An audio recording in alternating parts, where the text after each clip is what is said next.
And there's only 2 games, and we're going to end up right here. So Youngstown State 56-39 over Mary Teacher. 2-3 in the fourth. Abilene Christian 47-43, 4-43 in third. Per South Alabama Purdue 50 on. It's 51-50. Now let's go to this Youngstown State. Hosting Mary Teacher 56-39. We also have the Urban Edge Network with the NAIA National Championship.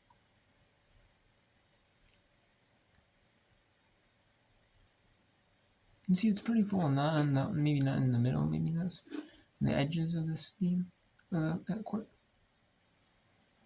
More from one team's basket, you know. We're going to see it's a real cheap. You know, there's a good contingent there.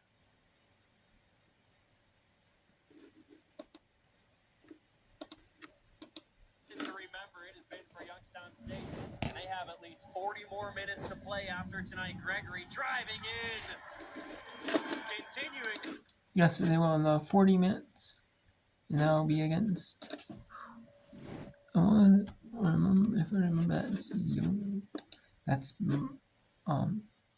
was that Marshall? Yes.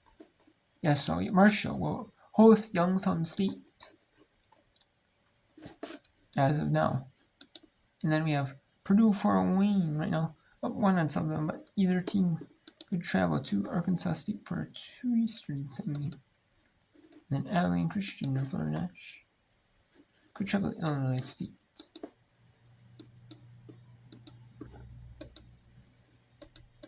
So far tonight, we'll see how long this starting 5 stays on the floor. Gregory skips it to King. Baker from the left block fading away. The cherry on top to a WNIT second round victory. And Youngstown State will win with a 61-42 victory. Abilene Christian up 49-45 over Florida National. 3:37 to go in the third quarter. Purdue Fort Wayne up 55-53 over South Alabama. Make it 56-55. Time. The officials will go to the monitor to check. But trading threes and the closing seconds of the third. We'll stay here and wait as the officials take another look. What do you think live? I think it was good. I think she got it off in time. Agreed, yeah. No question about it. Yeah, especially looking back at that. That's a great way to spot up and just be able to let it. Yes, and that is guaranteed good.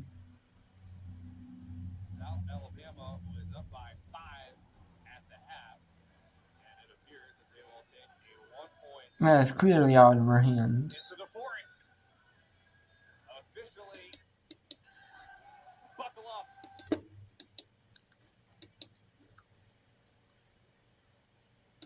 Let's go to first quarter of this NAIA game between Marion and Lawrence.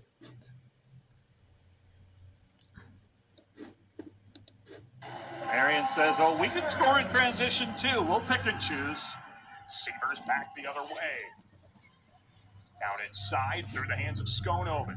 Hogendorn missed it short. Just her third long ball attempt of the season. Still yet to make one. We'll work on that. Watching Coach Harmsen's reaction, not sure if that's the look they wanted, but it was close. It actually didn't look too bad. No, it didn't. Marion up 3. Chance to make it a double 2-possession game again, and they do. This is Kennedy Coleman. How about the bench scoring for the Knights? Getting contributions from their bench. One of them is a war. Now it's Seavers off the Schoenhoven pick. Can't quite get what she wants. Schoenhoven. Those are cool. I like the Knights when people use like Knights. Marion had that Or pretty well scouted. Like stuff like Knights. Knew that Schoenhoven was going to spin like that direction. minor league baseball Tough teams. turnaround. Baylor Minor dances league hockey home. The teams. Knights build their lead back to 7. Good response by Marion after Dort made it a one-possession It's game. the defenders, Dort defenders, which Now is the defenders will slow it down. DC defenders. Marion getting their mojo back Dated with a from 6-0 the run. UFO. I believe they're or Off XFL the or something, screen, or maybe they're still Burkhart team. spins. She's all alone. Missed it point blank. Hogendorn can't connect on that one. Boy, a missed chance there for the defenders, and Marion can capitalize. I think that's going to turn for the defenders. Two really good looks. Bailey slips. Ball is free. Burkhart dives after it. And we'll get another held ball. The possession to the defenders with the shot clock off. Big turn of events there. Dort can hold for one.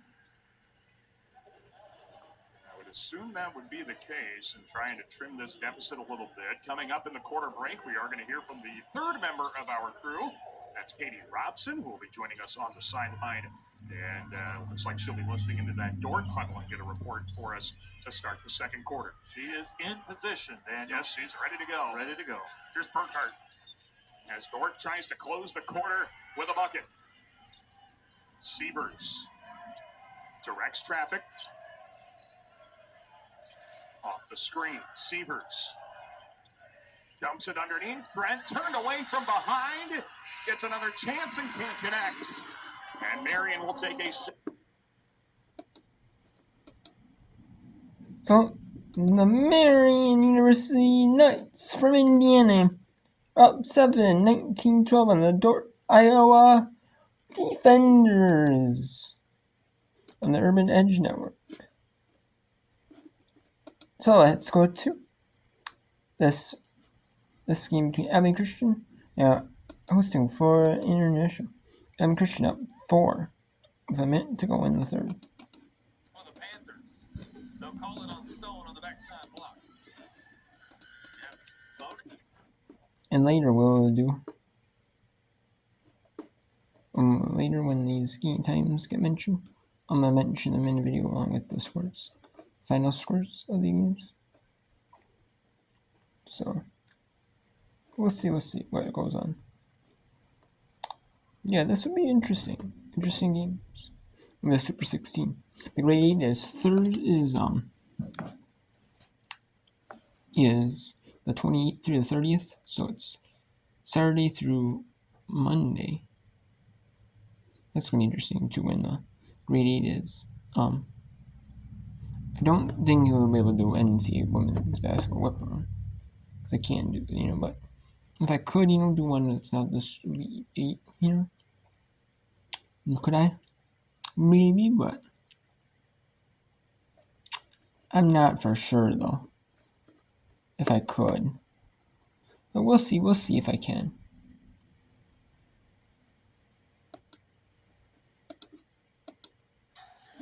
Turnover number 10.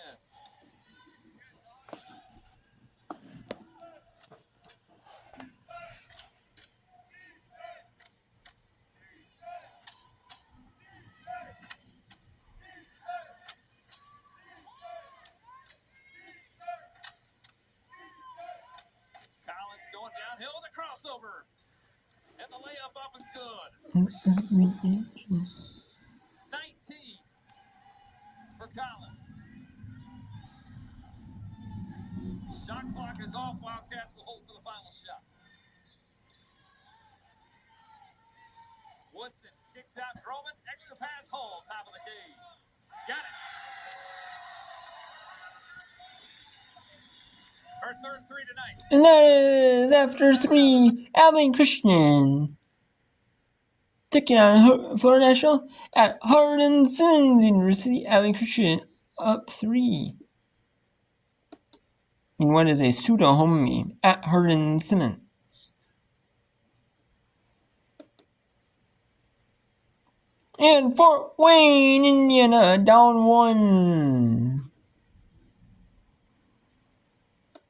High for her at the Division I level. Wow, what a finish. That is just amazing, especially through contact to be able to get that up. She's having an amazing game.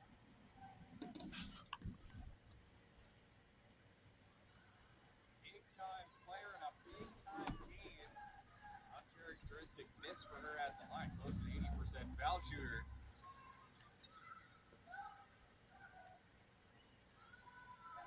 Press tight on Ortiz.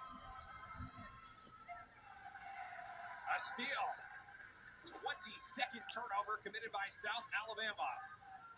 Nelson with the shot fake. Attacks. Was looking for Krashovitz. Delayed whistle for a kickball. Yeah, it's kickball turnover, South Alabama. Which has been turnover prone throughout the year. Or just, I guess, just reset. They're minus 13 compared to Purdue Fort Wayne, which is merely 9 turnovers by comparison. Because the Jags are shooting better than 50% overall and have made 7 threes, they've got the lead. Clinging to it. Now an offensive foul. And this Purdue Fort Wayne South Alabama game plays Arkansas State, like I said. And I mean, Christian for national game play at We're gonna have to go to the bench again, look State. to have Wagner step up. She's been playing great this game, so hopefully she can keep it up moving into this last quarter.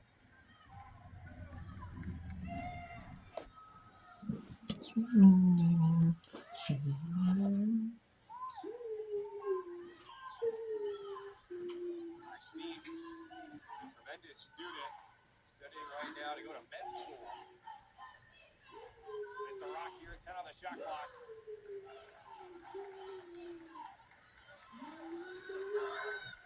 It's Sutton.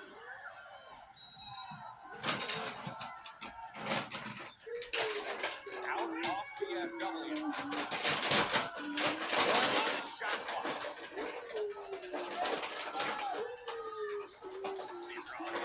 They're gonna have to get the inside quick and just get the ball up fast. Lobbing it. And a foul is called, pushing off. It's the third on Carter Hartley.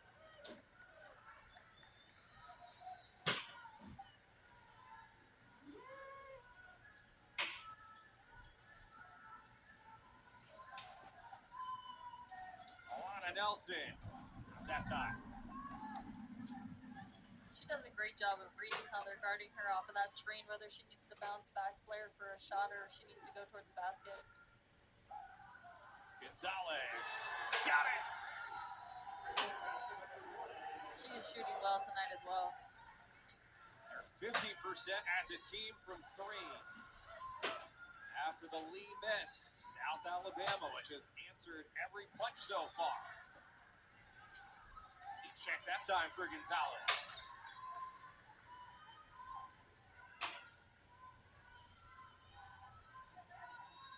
Almost halfway through the 4th quarter.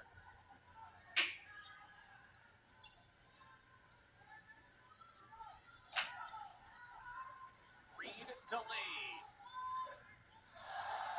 Offensive board, Wagner. That's tough. She read that perfectly to get that offensive board. She just needed to get that put back in there. If the Mastodons are unable to overcome this deficit, it's going to be a tough pill to swallow given how many close-range shots they've missed. Yeah, they've had plenty of opportunities to be able to get in there and good looks at it. They're just not falling for them. Tremendous effort by Best there on Narcisse. And now an offensive foul. That's great defense there. They need to answer here with a good offensive run. There's the 3rd foul tonight on Narcisse. The Dons will have it down by 4, quarter number 4. Dramatic. Now let's go Urban Edge Network for the NAIA Championship.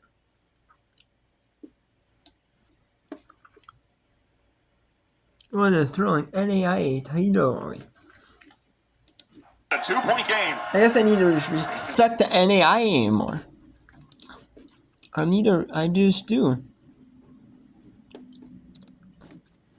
I was wrong. I need to respect the NAIA more. And I gladly will, you know.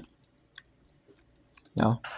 Looking to penetrate, maybe kick if Dort collapses for that 3. We're able to get Hogendorn out of the lane there.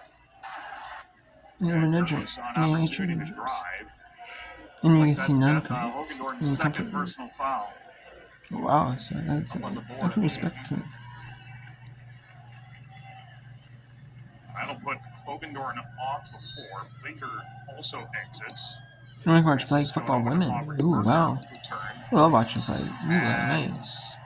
Olivia Harrison Stepped across the Wow. baseline. Pretty respectable. Okay. Before the end, we're gonna College see it this esports? again. Wow. Look at this. That's awesome. And she's Respect me. arguing that Kylie McNally pushed her across the baseline. Ooh.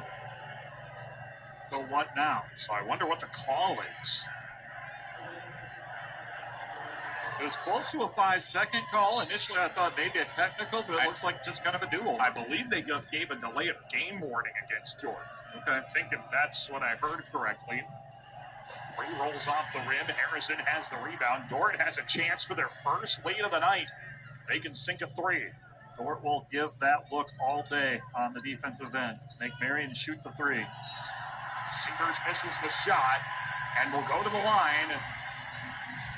As Severs kind of breathes a sigh of relief, saying she's probably wanted that call a couple of times already. I'm glad I'm not an official. Yeah, I am too. And there was that play right before that all started. And again, I believe I heard correctly that they gave Dort a delay of game warning on that. First one misses for Severs. Another rare miss there. It's a national championship game. You are amped up. I understand Dort has won 2 of these in a row. But you still can't quite quiet the adrenaline. Second one, that goes. So Dort still fails to take the lead or tie the game. A little bit of different look defensively here for the defenders. First time either team has gone to a zone. It's a 3-2 zone as well. A little change of pace there as Kylie McNally down to Faust, the corner three. She sinks it. High arcing three.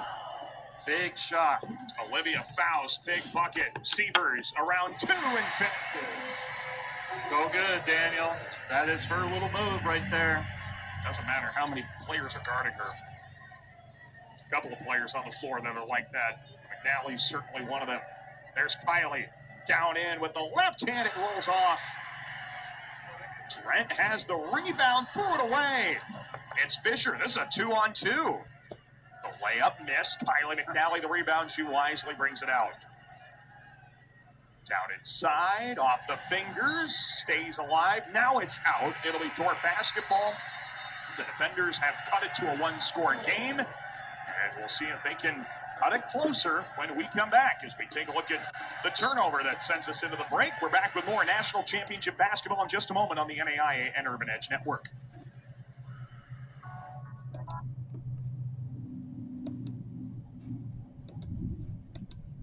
So we go back.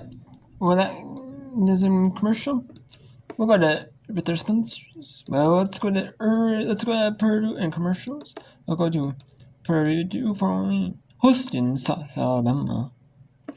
It's a 6-point game. 3:47 to go. Florida Christian up for Florida National. When there's only 2 games left, win the whip around and we'll go to win some more games. And the whip around, because I do.